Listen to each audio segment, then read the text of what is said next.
গরিব ঘরের ছেলে আর বড় লোকের মেয়ে দুজনের মধ্যে প্রেম ভালোবাসার সম্পর্ক গড়ে ওঠে। মেয়েটা পড়তো হচ্ছে ইংলিশ মিডিয়ামে, আর ছেলেটা হচ্ছে সাধারণ ঘরের ছেলে, যতটুকু পড়ার প্রয়োজন তার চাইতেও একটু কম লেখাপড়া করতে পারে, কারণ সংসারে হচ্ছে অভাব অনটন। তো সেখান থেকে হচ্ছে মেয়েটা ইংলিশ মিডিয়ামে ভর্তি হয়, কলেজে থেকে পড়তো, আর ছেলেটা হচ্ছে বাংলা মিডিয়ামে পড়তো। তখন থেকে তাদের মধ্যে একটা সম্পর্ক তৈরি হয়। সেখান থেকে হচ্ছে সম্পর্কটা আস্তে আস্তে অনেক দূর পর্যন্ত এগিয়ে যায়। এগিয়ে যাওয়ার ফলে হঠাৎ করে তাদের গার্জিয়ান পক্ষের মধ্যে কিন্তু জানাজানি হয়। জানাজানি হয়ে গেলে তখন হচ্ছে বাবা মেনে নেবে না, মেয়ের পক্ষের বাবা, যেহেতু তারা একটু বড় লোক, তারা হচ্ছে মেনে নেবে না।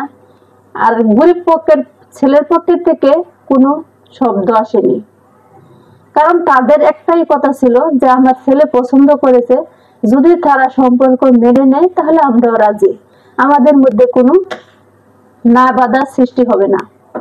এরকমটা ছিল ছেলের পক্ষ থেকে। আর মেয়ের পক্ষ থেকে না ছাড়া কোনো শব্দ আসেনি। হঠাৎ করে আস্তে আস্তে এভাবে চলতে চলতে মেয়ের পক্ষ থেকে মেয়েকে অনেক শাসন করা হয়, অনেক মারধর করা হয়, অনেক অত্যাচার করা হয়, মোবাইল কেড়ে নেওয়া হয়। তারপরও হচ্ছে মোবাইল কেড়ে নেওয়ার পরও কিন্তু তাদের যে একটা সম্পর্কর গভীরতা তৈরি হয়, সেখান থেকে কিন্তু মেয়েকে কখনো আটকাতে পারেনি। মেয়ে হচ্ছে যেভাবেই হোক তাকে আটকে রাখতে পারেনি। অন্যের মোবাইলে হোক, চুরি করে হোক বা চিঠি লিখে হোক, যেভাবেই হোক তারা হচ্ছে কন্টিনিউ যোগাযোগ করেই যাচ্ছিল। তারপরে অনেক শাসন করার পরও যখন পারেনি, তারপরে হচ্ছে মেয়েকে পড়াশোনা বন্ধ করে দেওয়া হয়। মেয়েকে যখন ঘরবন্দি করে দেয়, তখন হচ্ছে মেয়েটা সিদ্ধান্ত নিয়েছিল যেভাবে হোক যোগাযোগ করে যে আমরা পালিয়ে চলে যাব। দুজনে রাজি ছিল, তারা পালিয়ে গিয়ে বিয়ে করবে। পালিয়ে যে বিয়ে করবে এই সিদ্ধান্ত কিন্তু তারা নিয়ে নিয়েছে। তারপরে রুম থেকে কিভাবে বের হবে, এখান থেকে কিভাবে পালিয়ে যাবে, সে প্ল্যান ছিল মেয়ের মধ্যে। ছেলে তো অলরেডি ছাড়াই ছিল, ছেলের কোনো বাধা সৃষ্টি ছিল না, কারণ মেয়ের ছিল বাধা সৃষ্টি। মেয়েকে সবসময় আটকিয়ে রাখা হয়তো, পড়াশোনা বন্ধ করে দিয়েছিল, মোবাইল কেড়ে নিয়েছিল, অনেক অত্যাচারের মধ্যে কিন্তু মেয়েটা ছিল। অনেক অত্যাচারের মধ্যে থেকেও কিন্তু মেয়েটা কখনো হাল ছেড়ে দেয়নি। একজনের প্রতি কিন্তু একজনের টান সবসময় বেড়েই চলছিল। কিন্তু ছেলেটার যদিও একটু লেখাপড়া কম ছিল, আর্থিক অবস্থা কম ছিল, দেখতে শুনতে কিন্তু ছেলেটা অনেক মানানসই ছিল। আর যেহেতু বড় লোকের মেয়ে, সে তো এমনি সুন্দরী, তাছাড়া তার বাবার অনেক টাকা পয়সার গর্ব ছিল। সে গর্ব থেকে হচ্ছে তার বাবা থাকে এই প্রেমের সম্পর্কটা কখনোই মেনে নিতে পারেনি। তার বাবা চেয়েছিলেন যে তাকে অনেক উচ্চ শিক্ষিত করে মানুষ করে তুলবে। মূলত হচ্ছে গার্জিয়ানরা কিন্তু এরকমই সিদ্ধান্ত নেয়, কারণ প্রত্যেকটা বাবা মাই চায় যে তার ছেলে মেয়ে লেখাপড়া করে মানুষের মতো মানুষ হোক, সবাই চায় যে উচ্চ শিক্ষা করে তুলতে। কিন্তু ভাগ্যের কি পরিহাস, মাঝখানে যে এরকম একটা দুর্ঘটনা ঘটে যাবে তারাও কিন্তু কোনোদিন কল্পনা করেনি। তো এভাবে সিদ্ধান্ত নেওয়ার পরে হঠাৎ করে হচ্ছে একদিন মেয়েটা, রুমে কেউ ছিল না, রুমে কেউ না থাকার ফলে হঠাৎ করে মেয়েটা হচ্ছে বের হয়ে চলে যায়। চলে যাওয়ার পরে ছেলেটা ওই দিক থেকে যোগাযোগ করে দুজন একসাথে পালিয়ে যায়। পালিয়ে যাওয়ার পরে হচ্ছে বিয়ে হয়নি তাদের। এই সময়ের মধ্যে হচ্ছে বাবা মা পুলিশ নিয়ে, প্রশাসন নিয়ে, সবকিছু নিয়ে তাদেরকে ধরে ফেলে। ধরে ফেলার পরে তারা হচ্ছে আটকা পড়ে যায়। তো মেয়েটা হচ্ছে এরকম অবস্থার মধ্যেও কিন্তু হাল ছাড়েনি, কারণ যাকে ভালোবাসে তাকে কখনোই ভোলা যায় না।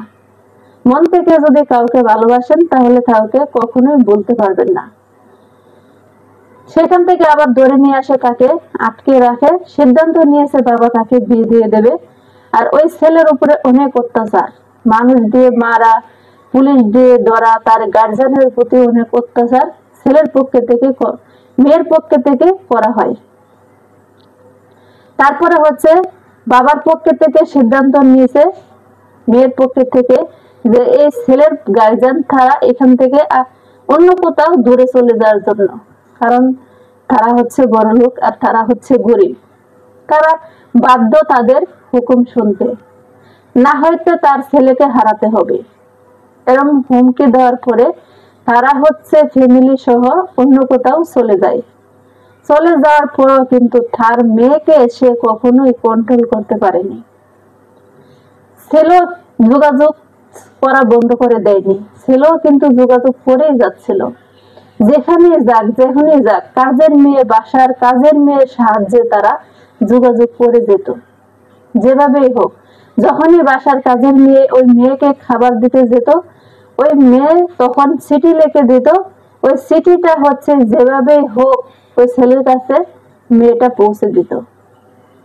সেভাবে যোগাযোগ করতে করতে একদিন হচ্ছে আবারও ধরা পড়ে যায়। সেখান থেকে নিয়ে এসে বাবা হঠাৎ করে মেয়েকে বিয়ে দিয়ে দেয়।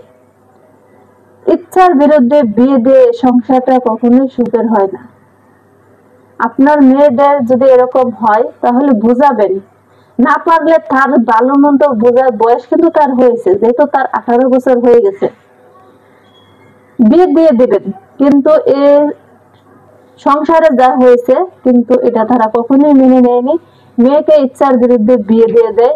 লাশ ফেলে সেই মেয়েটা বাসর রাতে ছাদ থেকে পড়ে আত্মহত্যা করে ফেলে। লাশ ফেলে কি হলো? বাবা মেয়েকে হারালো, মেয়ে বাবাকে পরিবার সহ হারালো। কোনো কিছুতে কোনো সুখ হলো না, শান্তি হলো না। কি লাভ হলো? টাকা পয়সার গরমে এত কিছু করে নিজের মেয়েটাকে হারাতে হলো, কোনো কিছু লাভ হয়নি। তার চেয়ে বরং মেয়েটাকে যদি এখানে বিয়ে দিত, এখানে রাখতো, তাহলে তার মেয়েটা আজ হয়তো পৃথিবীতে বেঁচে থাকতো। কিছু কিছু ভুল হচ্ছে সন্তানরা করে, আর কিছু কিছু ভুল হচ্ছে বাবা মারাও করে। তো ভুলে থেকে সবাই বিরত থাকবেন, সবাই ভালো থাকবেন, সুস্থ থাকবেন, সঠিক সিদ্ধান্ত সঠিকভাবে নেবেন, যাতে কোনো ভুলবশত জীবনে বড় কোনো ক্ষতি না হয়ে যায়। যে যেখান থেকে আমার ভিডিওটা দেখবেন, ভালো লাগলে লাইক কমেন্ট শেয়ার দিয়ে পাশেই থাকবেন। আসসালামু আলাইকুম। আমার চ্যানেল থেকে দেখে থাকলে সাবস্ক্রাইব করে দিবেন।